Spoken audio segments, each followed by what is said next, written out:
जय हिंद दोस्तों, मैं महेंद्र शर्मा स्वागत करता हूँ वन वर्ल्ड हिंदी में आपका। उम्मीद करता हूँ आप खुश और स्वस्थ है। दोस्तों आइए दिखाते हैं पाक मीडिया की एक और लेटेस्ट डिबेट, क्योंकि अभी हाल ही में जो पाकिस्तान की सरकार पे जो संकट आया, इमरान खान को जो संकट आया, उसका कहीं न कहीं अब इमरान खान ने एक और पॉलिटिकल स्टंट मारते हुए, एक लेटर का हवाला देते हुए सीधा-सीधा पाकिस्तान की आवाम को बेवकूफ़ बनाने का काम कर दिया और सीधा-सीधा बोल दिया है कि अब आने वाले समय में हमारे खिलाफ बहुत सी विदेशी ताकतें खड़ी हो चुकी है। जबकि ऐसा कुछ है नहीं, क्योंकि पाकिस्तान की भोली-भाली जनता को का माइंड डाइवर्ट करने के लिए इमरान खान ने एक बार फिर से एक चाल चल दी है और इस चाल में पाकिस्तानी अवाम को फँसाने की कोशिश कर ली है। तो कहीं न कहीं आज बैड हुकूमत की वजह से इमरान खान पाकिस्तान के अवाम को कुछ दे नहीं पाया, जबकि दूसरी तरफ एक लेटरों का हवाला दे के बारी-बारी में अपनी एक कंट्रोवर्सी क्रिएट करता हुआ नज़र आ रहा है। तो दोस्तों देखिए डिबेट और कमेंट में अपनी प्रतिक्रिया ज़रूर दें। लास्ट में आपसे रिक्वेस्ट करूँगा, चैनल पे नए हैं तो चैनल को सबसे पहले सब्सक्राइब करें, लाइक, शेयर, कमेंट ज़रूर करें दोस्तों।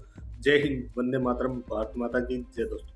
एज़ यूजुअल जिस तरह हमारे पास बहुत सारे टॉपिक्स होते हैं और टाइम कम पड़ जाता है। ख़त के हवाले से, जलसे के हवाले से हमने बात करनी थी कि वज़ीर आज़म ने इतने अहम जलसे पे एक सरप्राइज़ एलिमेंट, सस्पेंस क्रिएट करके ख़त सामने लाते हैं और आज उसका पूरा जो है वो एक पोस्टमार्टम हो रहा है, हर जगह पर उसके बारे में बात हो रही है, कुछ स्पेकुलेशन है, कुछ हकीकत है।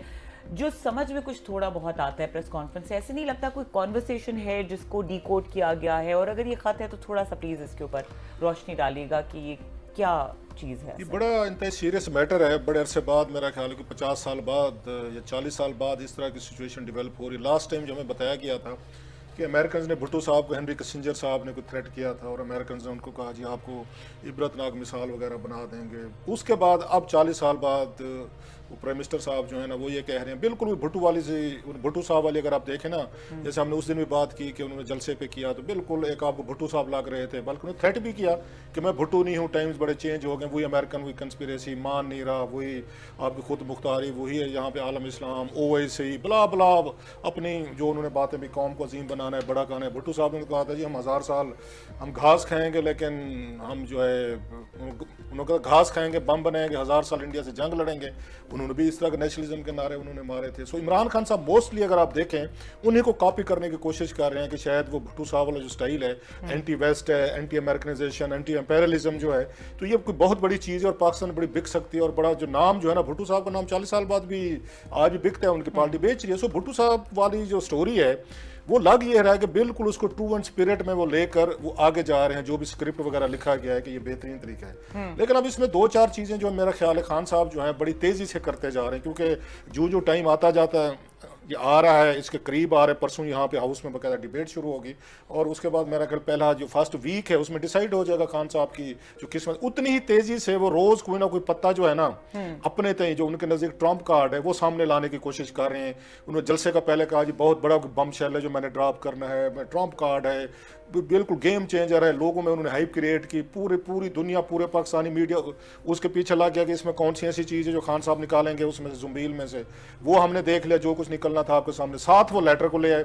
लेटर वाली चीज़ जो अब उस पर क्वेश्चनिंग शुरू हो गई बहुत सारी कि जनाब वो लेटर अगर ऐसा है, तस्वीर ये दिया गया जो कि अब स्टोरी एंटी क्लाइमेक्स की तरफ जा रही है। मेरी कुछ बड़े इंतहाई सीनियर कोई ऑफिसर हैं फॉरेन ऑफिस के, कुछ रिटायर्ड भी हैं, इनका अपना ना एक वो बना हुआ है, एक थिंक टैंक है, इनके सब एक वो फॉरेन सेक्रेटरीज भी हैं, डिप्लोमेट्स भी हैं, वो मिलते होते हैं 15 दिन बाद, 20 दिन कोई बाद उनकी मुलाकातें होती हैं फॉरेन ऑफिस में। वो बैठ के बहुत सारे पॉलिसी इश्यूज़ को डिस्कशन करते हैं, उनसे अगेन मशवरा किया जाता है, विच इज़ गुड कि आपका अपना एक जहाँ पे वो है, एक आपके असासे हैं, कीमती लोग हैं, तो आप उनकी ओपिनियन लीजिए। तो मेरी को लक्कली 1-2 लोगों से बात हुई है तो मैं इतना बड़ा क्राइसिस है, आप लोग बैठे हुए हैं फॉरेन ऑफिस, क्योंकि हमें भी एजुकेट करें।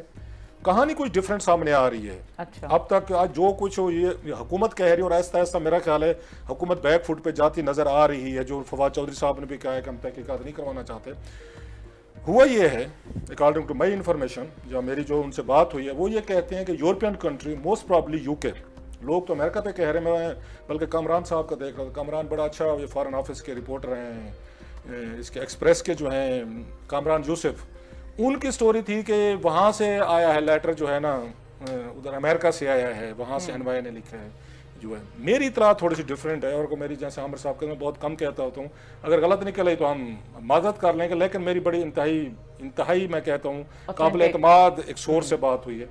वो ये कहते हैं कि यूके में जो पाकिस्तानी वहाँ पे हाई कमिश्नर हैं उन्होंने एक यहाँ पे एक इंटरनल मेमो कह लें, इंटरनल उनकी अपनी ऑब्जर्वेशन कह लें, उन्होंने वहाँ पे बैठ के एक लेटर लिखा है फॉरेन ऑफिस को। उसमें उन्होंने बताया है कि मेरी यहाँ पे डिप्लोमेटिक कम्युनिटी में मुलाकातें होती रहती हैं, मुलाकातें कहीं पे कोई फंक्शन पे जाते हैं, खाना पीना या वैसे कोई मिला होगा, वो ये फील करते हैं कि प्राइम मिनिस्टर पाकिस्तान जो हैं ये जिस तरह की वेस्ट के खिलाफ स्पेशली यूके के खिलाफ बैशिंग हो रही है, तो ये थोड़ी सी यहाँ पे वो है, एक अनईजीनेस है, एक अनकम्फर्ट एक हमें फील होता है यहाँ पे कि वो ये समझते हैं कि इस तरह की गुफ्तगू से, इस तरह की चीज़ों से ये जो इसका यूके हो, यूरोपियन यूनियन हो या दीगर ममालिक, उनमें कोई अच्छा इंप्रेशन नहीं जा रहा, और वो लोग ये समझते हैं कि इससे हमारी बदनामी हो रही है। आप अपने प्राइम मिनिस्टर पाकिस्तान को या वट एवर जो भी है उनको ये एडवाइस करें या उनको ये रिक्वेस्ट करें कि वो इस तरह के जब इल्ज़ामात लगाते हैं, इस तरह के एंटी वेस्ट वो स्टांस लेते हैं, तो हमारे बायलैटरल जो वो हैं यहाँ पे रिलेशनशिप जो हैं, जो हमारी वो चीज़ें जो है ना वो थोड़ी सी ख़राब होती हैं। हमारे आपके बड़े हिस्टोरिकल हमारे रिलेशन है, हमारे ट्रेड रिलेशन है, हमारे बहुत सारे स्टूडेंट्स आते हैं, बला बला। सो ये बेसिकली और भी उसमें चीज़ें थी, मोस्टली यही था जो मनी लॉन्ड्रिंग को इमरान खान साहब जो है ना वो करते हैं, उस पर गुफ्तगू करते हैं। तो इस पे उन्होंने ये लेटर भेजा फॉरेन ऑफिस को अपनी ऑब्जर्वेशंस की बेस पे। हमारे हाई कमिश्नर ने हमारे फॉरेन ऑफिस को भेजा। यस, अपनी रीडिंग दी, अपनी उन्होंने एनालिसिस दी, ऑब्जर्वेशन दी। यहाँ पाकिस्तानी फॉरेन ऑफिस ने वो उठाया, लेटर उठाया, उसकी उन्होंने 2 कापियां की। एक कापी उन्होंने ये प्राइम मिनिस्टर पाकिस्तान को टैग की है, दूसरी कापी उन्होंने आर्मी चीफ साहब को टैग किया कि जी ये हमें वहाँ से कम्युनिकेशन है, ये उससे अगर यूरोपियन कैपिटल से या यूके से आई है।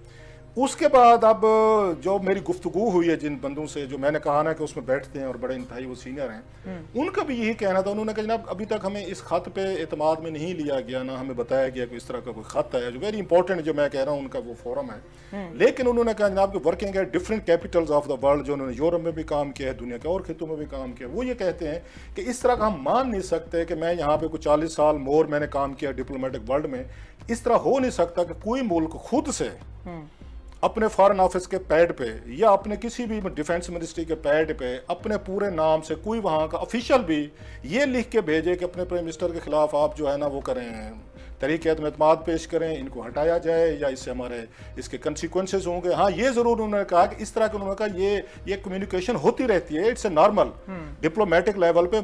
ये दुनिया के मुख्तलिफ ममालिक अपने मफादात जब समझते हैं कि हमारे वहाँ पे ख़तरे में हैं, तो लेटर वो लिखते रहते हैं हुकूमतों को, हम भी लिखते रहते हैं कि जनाब जो फलां जो स्टेप्स लिए जा रहे हैं ये हमारे लिए बेहतर नहीं है, तो उसका जवाब डिप्लोमेटिक चैनल से आता रहता है। सो ही वॉज सरप्राइज्ड कि मैं नहीं मानने को तैयार कि दुनिया का कोई मुल्क हो, अमेरिका हो, यूरोप हो या आपका यूके हो, वो डायरेक्ट इस तरह की थ्रेट करेगा कि जिससे ये मतलब उसको अस्यूम किया जाए कि वो जो है ना पाकिस्तानी ये प्राइम मिनिस्टर को वो हटाना चाहते हैं। उनकी रीडिंग अंडरस्टैंडिंग ये थी। इस पे दूसरी एक कॉल आई है जिससे थोड़ी सी चीज़ें मिक्स हो रही हैं, वो खैर वो उस पब्लिक नॉलेज में थी, लेकिन क्योंकि ऑलरेडी वो हो चुकी है, अब क्योंकि माहौल ऐसा बन चुका है। वो की थी नेशनल सिक्योरिटी एडवाइज़र जो हैं इसके यूएसए के, उन्होंने कॉल की थी डॉक्टर मुईद ये जो इनको यूसुफ साहब को, जब प्राइम मिनिस्टर ऑफ पाकिस्तान जा रहे थे रशिया। अब इन्होंने 2-4 चीज़ें इकट्ठी कर दी हैं असल में।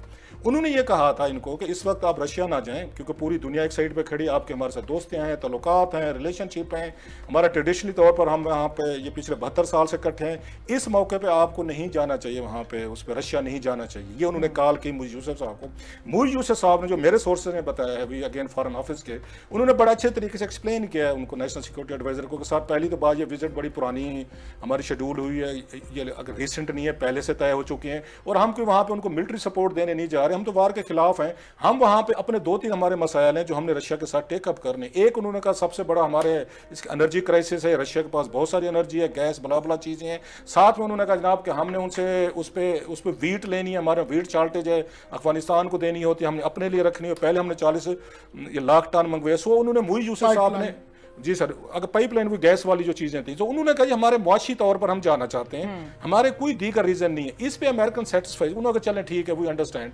अमेरिकन नाराज किस चीज़ पे हुई हैं? वो नाराज इस चीज़ पे हुए हैं जब पाकिस्तान ने अब्सटेन किया है वोट से वहाँ पे इस नेशनल सिक्योरिटी उसमें, उस पे यूरोपियन भी अपसेट हुए, उस पे अमेरिकन भी अपसेट हुए। उन्होंने फिर इनको थोड़ा सा एहतजाज किया कि जनाब हम आपसे तवक्को करते थे कि आप इस मौके पे आप जो है इस वेस्टर्न वर्ल्ड के साथ या वर्ल्ड कम्युनिटी के साथ खड़े होंगे, अब्सटेन नहीं करेंगे। आपने अब्सटेन करके एक तरह का मतलब neutrality is a sort of supporting someone. Imran Khan साहब वैसे न्यूट्रलिटी को पसंद नहीं करते, लेकिन इस मौके पर उन्होंने यूएनओ में उन्होंने न्यूट्रल रहना पसंद किया। इस पे पाकिस्तान ने उनको कन्वे किया वही वाली बात कि आप हमें तो कहते हैं लेकिन इंडिया को तो भी कहें, इंडिया ने भी अब्सटेन किया है। तो उस पर इनको जवाब दिया गया कि इंडियन ने उस वक्त कोई विजिट भी तो नहीं की थी ना रशिया की, जब यूक्रेन पे अटैक हो रहा था। सो आखिरी बात यह है कि बेसिकली नई इन्फॉर्मेशन इसी वजह से हुकूमत पीछे हट रही है कि इनके अपने ही किसी उसका वो जो बताया जा रहा है उनका है, अब इन्हें समझ नहीं आ रही ये चीज़ कैसे पब्लिक इसको करें और कैसे सेल करें, क्योंकि अपोजिशन ने भी आज ऑफर किया कि जनाब आप लेटर पार्लियामेंट में लेकर आएँ, और अगर इस तरह की किसी मुल्क की बात हो रही है, अगर उन्होंने इस तरह की जबान की और आपको हटाना चाहते हैं, तरीक़त में एतमाद की बात कर रहे हैं, तो फिर जनाब हम आपके साथ खड़े होंगे। सो ये मेरी अगर सोर्सेज ने तो ये बताया सर आमिर साहब। अच्छा आमिर साहब, इसमें बड़ी मुतज़ाद ओपिनियंस भी सामने आ रही हैं, इंटरप्रिटेशन भी सामने आ रही हैं। कोई जगह पे तो ऐसे लग रहा है कि वाकई कोई बॉम्ब शेल है, और इसमें जो बार बार जिक्र किया जा रहा है कि नवाज शरीफ का किरदार